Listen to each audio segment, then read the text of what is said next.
Hey everyone, for the movie reflection paper, I chose to do The Shawshank Redemption. This movie focuses on the character of Andy Dufresne, who was wrongfully committed to 2 life sentences for killing his wife and her lover. Now, this movie focuses on Andy's time in prison, which is roughly 19 or so, almost 20 years, until the day he escapes by tunneling through his prison cell to the outside. Now, over this almost 20 years, he is faced with industrialization of the prison system, but also the corrupt prison system itself, which he's able to use to his full advantage. Now, when Andy first arrived at prison, he's very quiet, he's very timid, and I believe I was able to apply the social learning theory to his first years in prison, as he was able to imitate and start copying a lot of the other inmates, where he knew like how to act around others and how to avoid getting in trouble with the guards. But unfortunately, he ended up getting in a lot of trouble with a group called the Sisters, which harassed him for a long time until he was able to do a favor for the captain of the guards, who then made sure the Sisters wouldn't ever come back after him.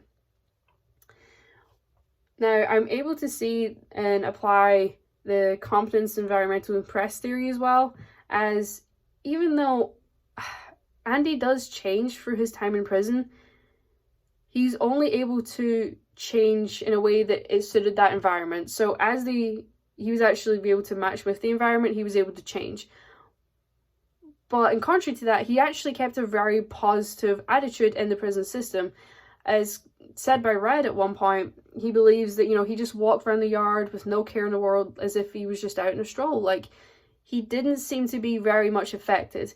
He stayed positive when trying to build up the library for all of the prisoners there. He'd done something good. He found himself in a very positive routine of going for something for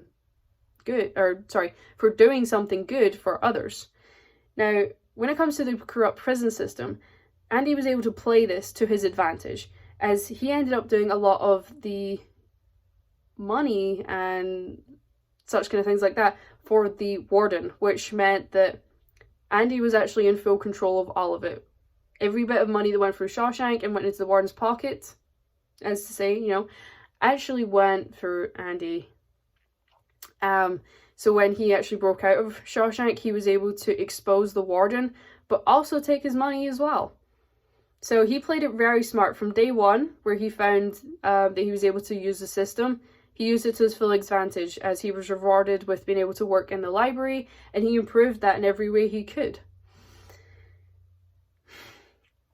Now, overall, going through this whole movie, and there's a lot of this movie to cover when it comes to development, Andy walked in there with a positive mindset of sorts, and it never left him. Even when he was in solitary, he still stayed positive. He got into a routine of doing things for others, where he improved the library, or he'd be there for someone.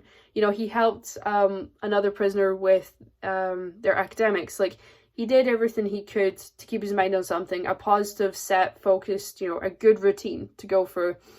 Now, where he changed a lot was where on the outside he was on the straight and narrow. He done everything by the books, everything by the law. In prison is where he came to be corrupt. It's where he came to actually find himself doing things he would never do on the outside. It's where he learned to use that system to his advantage. And I feel like that's some of the most, that's what I took from this reflection of this movie, where he actually managed to go through everything, keep his head on straight, in a sense of he stayed positive. He knew what his goals were. He knew he was going to leave that prison. He knew he was going to escape. And that's what I'm going to take from it. Thanks for listening.